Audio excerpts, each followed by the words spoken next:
ఇది కేవలం సమాచారంగా మాత్రమే భావించండి. వైద్య నిపుణులను సంప్రదించండి.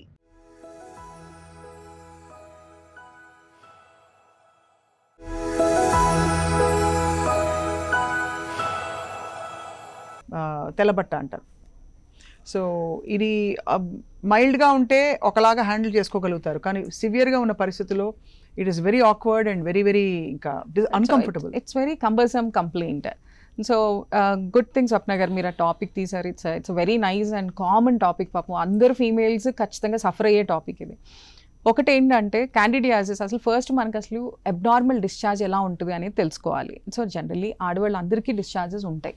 రైట్. సో పీరియడ్స్ ముందు తర్వాత ఓవులేషన్ టైంలో యూజువల్లీ డిశ్చార్జెస్ ఆర్ కామన్. వాటి గురించి మనం భయపడాల్సిన అవసరం లేదు. అది క్లియర్గా ఉంటుంది. దేర్ వోంట్ బి అందుట్లో ఏదో థిక్ కన్సిస్టెన్సీ కానీ అలా లిక్విడ్ లాగా కానీ గ్రీనిష్ కలర్లో కానీ ఉండదు. సో అబ్నార్మల్ ఇప్పుడు ఇండైరెక్ట్ మీకు చెప్పినట్టు పెరుగులాగా ఏదైనా కొంచెం కర్డీ వైట్ డిశ్చార్జ్ అని అంటాం. సో అలా అనిపించిన ఇచ్చింగ్తో కలిసి వస్తే కనుక it's a typical fungal infection. Right. So candid infection అని అంటాం. ఒక్కొక్కసారి గ్రీనిష్ డిశ్చార్జెస్ కనిపిస్తాయి. So and they will be having typical foul smells. So అలాంటి ఫౌల్ స్మెల్స్ అలాంటివి ఉంటే కనుక బ్యాక్టీరియల్ ఇన్ఫెక్షన్స్, గొనోరియల్ ఇన్ఫెక్షన్స్ అని అంటాం. సో ఇవి టిపికల్గా కొంచెం కొంచెం సెక్షువల్లీ ట్రాన్స్మిటెడ్ డిసీజెస్ వరకు వెళ్ళిపోతూ ఉంటాయి.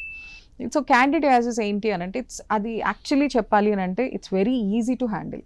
రైట్. కానీ ఏ ఏజ్ ఫీమేల్ అయినా ఎవరైనా క్యాండిడియాస్తో వచ్చినప్పుడు ఫస్ట్ బ్లడ్ టెస్ట్లు కూడా చేయించుకోవడం చాలా ఇంపార్టెంట్. సో ఎలాంటి అంటే షుగర్స్ ఉంటాయండి. యూజువల్లీ ఎప్పుడు కూడా వెజనల్ ఇన్ఫెక్షన్స్ షుగర్స్తో హ్యాండ్ ఇన్ హ్యాండ్ అవుతాయి. సో 13 years వాళ్ళు వస్తే మేబీ నేను షుగర్స్ చేయకపోవచ్చు. సో వాళ్ళు ఏమైనా స్పోర్ట్స్కి వెళ్ళినా కానీ స్విమ్మింగ్కి వెళ్ళినా కానీ ఇవన్నీ కొంచెం ఎక్కువ వచ్చే ఛాన్సెస్ ఉంటాయి కాబట్టి వాళ్ళకి క్లియర్గా చెప్తాం కొంచెం అవన్నీ అవాయిడ్ చేసుకోండి అని చెప్పి. యంగ్స్టర్స్కి usually we can't go for vaginal tablets కాబట్టి వాళ్ళకి ఓరల్ టాబ్లెట్స్ ఇస్తూ ఉంటాం, కానీ వాళ్ళకి రిజల్ట్స్ కొంచెం లేట్గా వస్తాయి. Correct. But there are creams.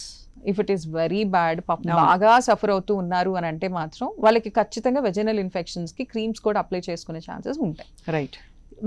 Middle age post marital అయితే కనుక there are nice vaginal tablets within a day they can get rid of it. కానీ ఓన్లీ థింగ్ ఈజ్ ఈ టైంలో నేను చెప్పేది ఏంటి అని అంటే don't delay.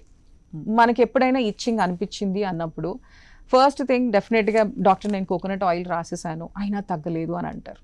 So it's not good. మనం అసలు ఈ రోజుల్లో ఆయిలే ఎంత హైజీనిక్ ఉందో తెలియదు. సో అలాంటి టైంలో రాదర్ దాన్ రైటింగ్ ఆయిల్ అసలు ఫస్ట్ రీజన్ ఏంటి అని తెలుసుకొని దాంతోపాటు వెజనల్ టాబ్లెట్స్ కనుక పెట్టుకుంటే గుడ్ రిజల్ట్స్ చూడొచ్చు.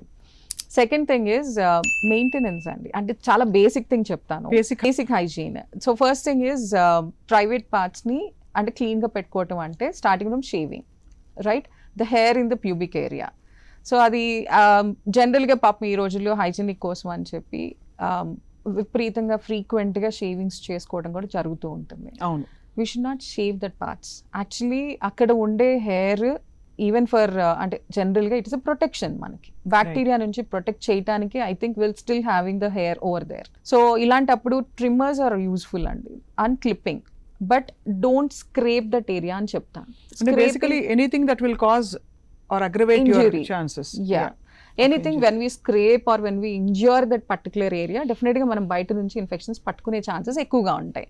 సో ఆ ఇన్ఫెక్షన్స్ రానికుండా ఉండటానికి stop that, go for nice clipping or go for right trimmers అని అంటాం. First basic hygiene. పాపం చిన్నపిల్లలు చాలా మందికి తెలియక వాళ్ళు ఇంకా కొంచెం ఎంబారసింగ్గా ఫీల్ అయ్యేది, ఈవెన్ గో ఫర్ వ్యాక్సింగ్ కూడా. అవి కూడా కొంచెం తగ్గించుకుంటేనే బెటర్. అంటే బేసికలీ మనకి అడ్వర్టైజ్ చేస్తూ whatever they recommend as bikini wax అని చెప్పి you don't recommend at all. We should not say, we should not recommend అండి. If they are not safe అని అయితే క్లియర్గా చెప్తాను. అది adequate information for people to gather what they want. మామూలు soap use చేసుకోకుండా ఇంటిమేట్ వాష్ యూస్ చేస్తే better, దాని pH బ్యాలెన్స్ ఇస్ బెటర్ అని అంటారు. That's what they claim. So washes అయితే కనుక డెఫినెట్లీ యూస్ఫుల్ అండి. ఆల్కలైన్ కనుక యూస్ చేస్తే బాగానే ఉంటుంది. ఇప్పుడు సిట్రస్ సోప్స్ మేబీ కొంచెం బాగా, ఏ సోప్ అయినా మనం కంటి దగ్గర తగిలితే మంట వచ్చే సోప్స్, ఇప్పుడు మీరు కొంచెం డవ్ కానీ పియర్స్ కానీ తీసుకుంటే కనుక కొంచెం ఆ మంట కాస్త తక్కువ ఉండి మైల్డ్ యాసిడిక్ ఉంటాయి. So they are very good for your private areas. So నేను అందరినీ ఖచ్చితంగా ఈ బ్రాండే తీసుకోండి, ఇయే తీసుకోండి అని నేను చెప్పను. Choose something which is having neutral. Correct. So neutral pH ఉన్నవి, కాస్త సాఫ్ట్గా స్కిన్ మీద ఉన్నవి ప్రైవేట్ ఏరియాస్కి యూస్ చేసుకోవడంలో తప్పలేదు.